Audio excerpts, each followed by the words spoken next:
first time I came down here, we had 17 people in our room, about 45 minutes from here. I mean, it was horrible. I mean, but we did what we needed to do to get here. And I came here because I wanted to do something with my life. I didn't actually come here just to make money or try to get rich, actually. I don't know that that's what I came here for at all. I came here to be part of something big. I came here because I wanted to do something with my life, and I wanted to know that it counted. Because here's what I learned, is money doesn't count. Because when you die, that isn't what people remember you for. They don't go, oh yeah, his bank account was this. Right? That is what they'll remember you for, the things that you did that made a difference in the world. Like Randy and Lillian Nelson. Randy Nelson leaving Georgia and Stanley to come to Canada, a place he's never been before, and to build a company.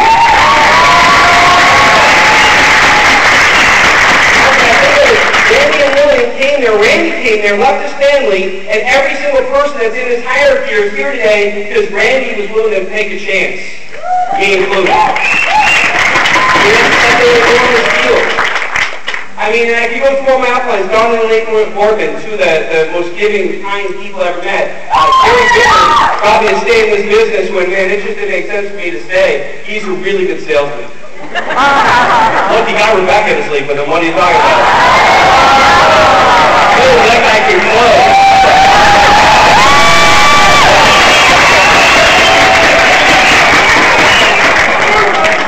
Actually, she lost a bet.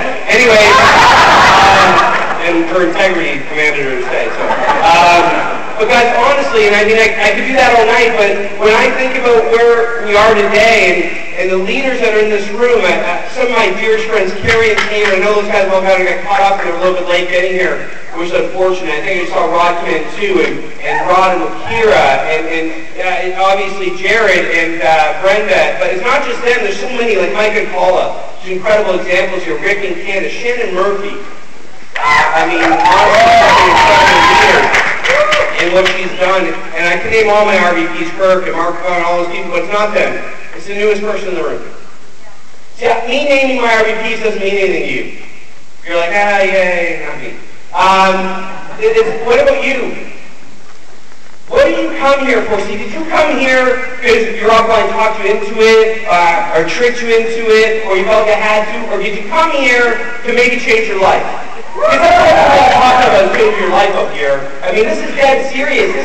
I mean, when we were they had the big billionaire summits, and there's like 11,000 people at the meeting in Canada. I was backstage with Bobby Buisson, and everybody's out there screaming, painting Primerica signs on their face, and got the big beach balls going through the crowd, and Bobby kind of leans over to me and goes, these guys have no idea what they're doing here. They think they're at a rally, but they're at a place where they can build a multi-million-dollar business. And they think it's a party. You see, the thing is, you gotta take this serious, so you get to live a serious life. So you get to do the things you dream about, make a difference in this world. I mean, guys, that's all I know. I didn't come here to get rich. I just came here to get to be somebody. That's why I came to Primerica. My first year, I was on Azure and commission. I didn't get paid my first year. Clearly, wasn't doing it for the money. Right? I wanted to be somebody so bad. What about you?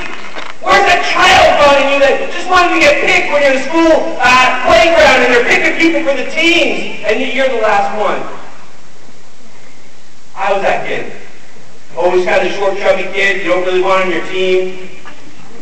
Fools.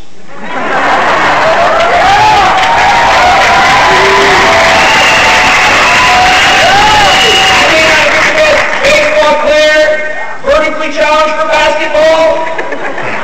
Hockey, I don't want to skate. I want to drink the beer after the game. But I always had heart, man. When he gave me a chance, I was going to run with it. You see, you came here to do something, to be something, to be somebody. You got to find that heart again. That passion. And I don't know what's going on in your life because I know there's something going on in your life. There's something going on in everybody's life. True. Well, one of my favorite sayings is, suck it up, princess! You can whine, moan, and complain, or you can do. Because you can't be doing when you're whining, moaning, and complaining. You're too busy being a human. You see, it's such an incredible dream, Primerica. It really is. And I'm so thankful for the people that got me in this business, and I'm probably more thankful for the people that kept me in this business, like Gary did as an example.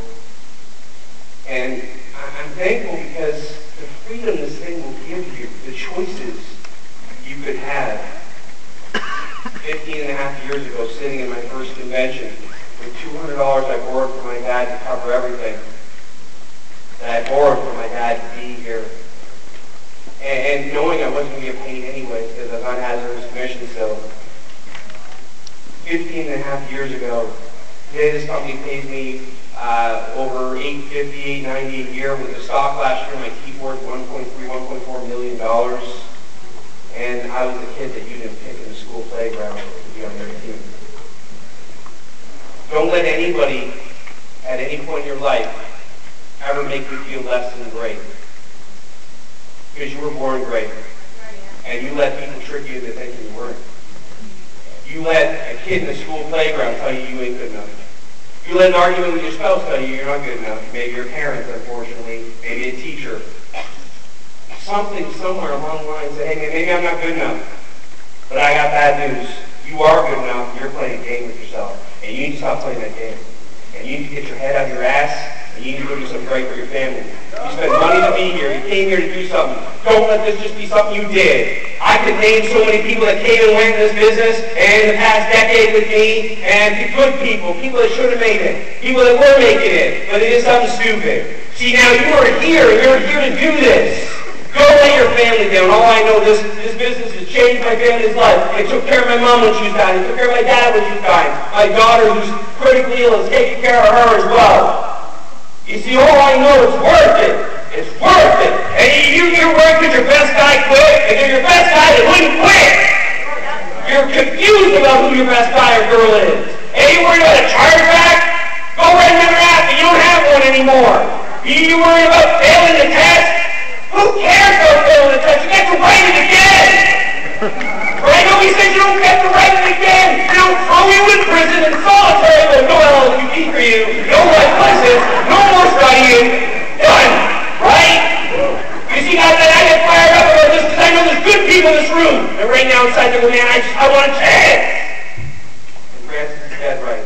I sat over there for 6 years doing the DJ stuff for Randy's Fast Start Schools. Man, I was burning inside.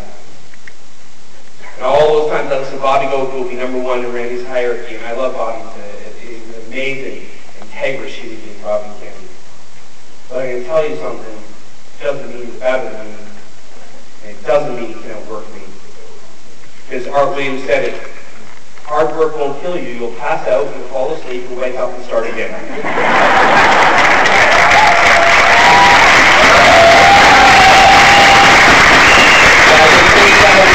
I'm so thankful to be in this hierarchy, and I wouldn't change anything about my life. Maybe that's the best message I can leave you with before I turn this back over to Francis, is I wouldn't change anything about my life. All the horrible things, all the sad things, all the bad things, I wouldn't change any of them because it might mess up the good things. It might mess up the chance that I got to be here. It might mess up the opportunity I have to help my daughter, my mom, my dad, the freedom I have. It just might. So whatever's bad happened in your life, it's just a small component of what's supposed to be. Everything is as it should be. Strive to be the great person you once were and stop letting some child inside of you dictate your future and your freedom.